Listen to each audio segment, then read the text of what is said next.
शून्य से अनंत तक कहानी गणित की।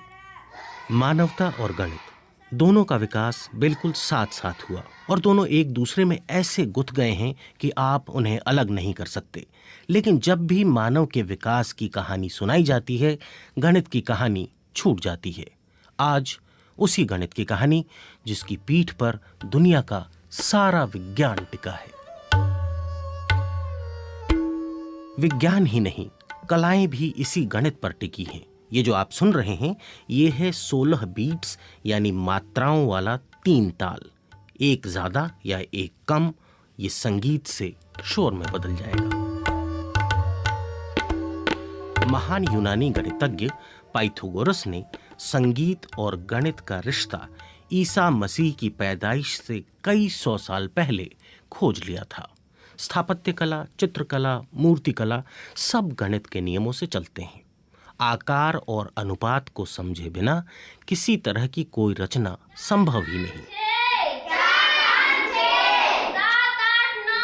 वैज्ञानिक बताते हैं कि कौवे से लेकर चिंपांजी तक कई जीव जंतु 5 से 7 तक गिन सकते हैं।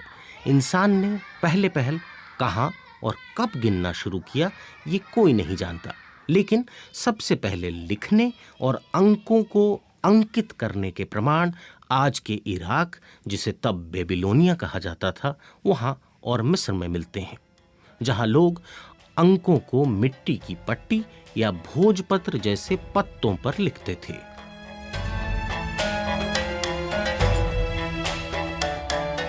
इस धरती पर इंसान की बनाई हुई सबसे पुरानी चीजों में से एक है मिस्र के पिरामिड। अब से तकरीबन 5000 साल पहले बने पिरामिड इस बात का अंदाजा देते हैं कि ज्यामिति या जियोमेट्री का विकास भी काफी पहले शुरू हो गया था। जाने माने गणितज्ञ मार्कस दू सौते समझाते हैं कि ज्यामिति के ज्ञान के बिना पिरामिड जैसे स्ट्रक्चर नहीं बन सकते थे। For me, the most impressive thing about the pyramids is the mathematical brilliance that went into making them. मेरी नजर में पिरामिड की सबसे खास बात उसे बनाए जाने में गणित का अद्भुत इस्तेमाल है। ये प्राचीन यूनानी गणितज्ञ पाइथागोरस के फॉर्मूले का व्यवहारिक रूप है। प्राचीन मिस्र में एक परफेक्ट समकोण या राइट एंगल बनाने के लिए बराबर दूरी पर गांठ लगी रस्सी का इस्तेमाल नापने के लिए किया जाता था। इसका फॉर्मूला था, पहली भुजा 3 गांठ लंबी, दूसरी 4 गांठ लंबी और तीसरी 5 गांठ लंबी। 5000 साल पहले पत्थर, रस्सी, लोगों की मेहनत और गणित के जादू से बने चमत्कारी पिरामिड। मिस्र से करीब 7000 किलोमीटर दूर चीन। गणित की कहानी का अगला पड़ाव, ग्रेट वॉल ऑफ चाइना। हजारों किलोमीटर लंबी दीवार जो सदियों तक बनती रही। चीन की दीवार का पहला पत्थर अब से कोई 2500 साल पहले रखा गया होगा। ऊंची नीची जमीन पर सुरक्षा के लिहाज से मजबूत दीवार बनाना आज के इंजीनियरों के लिए भी चुनौती है।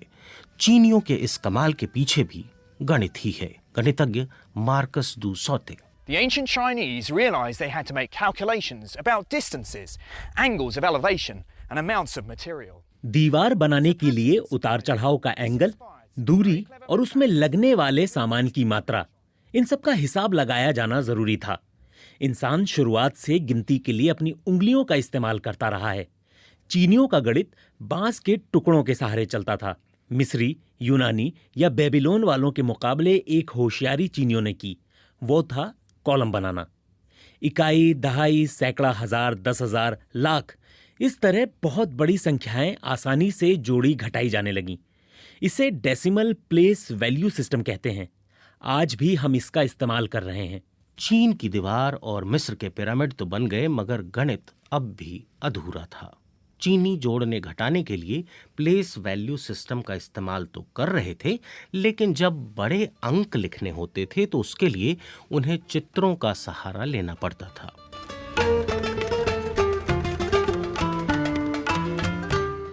मिस्र, मेसोपोटामिया, बेबीलोन, यूनान, चीन, हर जगह लोग अपने कदमों, हाथों की लंबाई या बित्ते से नाप तोल कर रहे थे। कई पत्थर, कहीं बांस, कहीं मिट्टी की गीली पट्टी या रेत पर हिसाब लगाने की कोशिश हो रही थी। लेकिन गणित की कहानी में सबसे दिलचस्प मोड़ आया भारत में, जिसने गणित की दुनिया और दुनिया के गणित को हमेशा के लिए बदल कर रख दिया।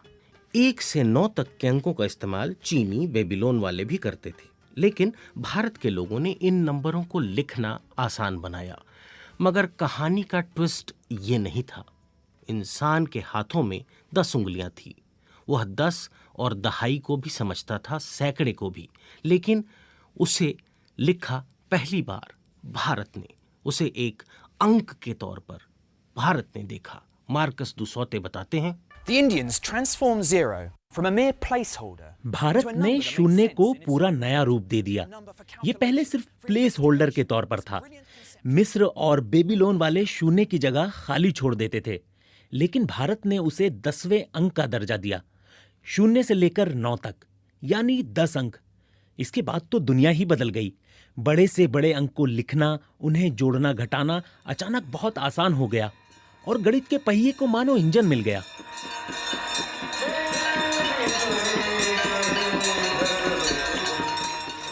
शून्य का विचार भारत के लिए सहज, स्वाभाविक था।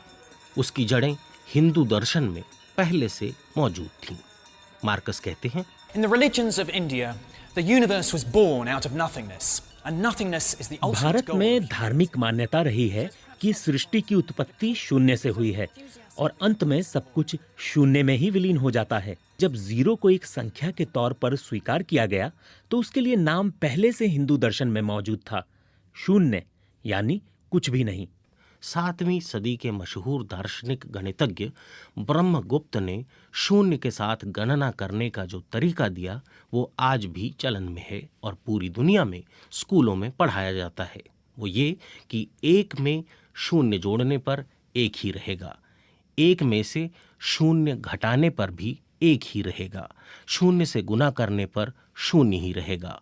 लेकिन शून्य से जुड़ा दूसरा चमत्कार भी भारत में ही हुआ। ब्रह्मगुप्त के लगभग 500 साल बाद ब्रह्मगुप्त सब कुछ बता गए थे, मगर एक बात रह गई थी, शून्य से किसी संख्या को विभाजित करने पर क्या होगा।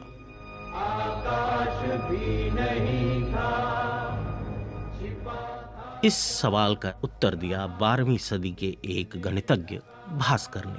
उन्होंने बताया कि शून्य से भाग देने पर परिणाम होगा अनंत। ये अनंत भी हिंदू दर्शन की ही कल्पना थी, जिसमें ईश्वर का स्वरूप अनंत बताया गया है। अनंत के आइडिया को कुछ इस तरह समझ सकते हैं। Brahmagupta's rules about calculating with zero are taught in schools all over the world to this day. अगर आप एक फल को एक बार काटेंगे तो वो 2 हो जाएगा। इस तरह 2 से 4, 8, 16 और 32, इस तरह ये क्रम बढ़ता जाएगा और आखिर में जब फल का आकार 0 हो जाएगा, उसके बाद उसे और टुकड़ों में काटेंगे तो अनंत टुकड़े होंगे जिन्हें गिनना संभव नहीं होगा। शून्य और अनंत के बाद एक और कमाल भारत में ही होना था। दरअसल भारत दुनिया का पहला देश था जिसके दार्शनिकों ने इस बात को समझा कि अंक सिर्फ गिनने, जोड़ने या घटाने के लिए नहीं हैं, बल्कि वे अदृश्य और अमूर्त इकाइयां हैं जो मानवीय कल्पना की गुलाम नहीं हैं बल्कि स्वतंत्र हैं, उनका अपना अस्तित्व है। यही वजह थी कि भारत ने दुनिया को नेगेटिव नंबर का आइडिया दिया। मार्कस दुसौते कहते हैं कि भारत के गणितज्ञ नेगेटिव नंबर के सिद्धांत से परिचित थे। इस मामले में वे यूरोप से बहुत आगे थे। इसे वे ऋण कहते थे, यानी कर्ज। इसी से शब्द बना ऋणात्मक अंक। जैसे 3 में से 4 घटाने पर क्या होगा? वो 0 नहीं होगा, वो -1 होगा। ये विचार भी भारत का था। Now, a plus b the whole squared, right? Okay.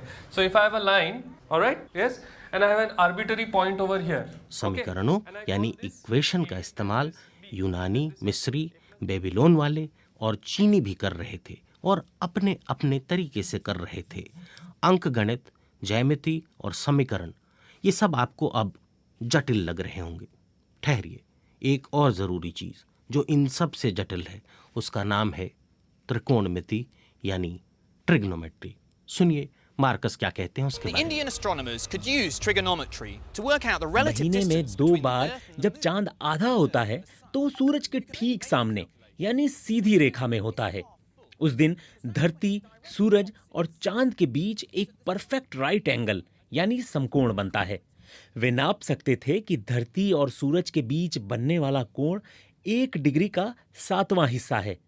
त्रिकोणमिति के साइन फंक्शन से पता चलता है कि 1 डिग्री के 7वें हिस्से का मतलब है 1 का अनुपात 400। इसका मतलब यह है कि धरती से सूरज की दूरी चांद के मुकाबले 400 गुना अधिक है। यानी भारतीय गणितज्ञ धरती पर बैठे बैठे अंतरिक्ष नाप रहे थे।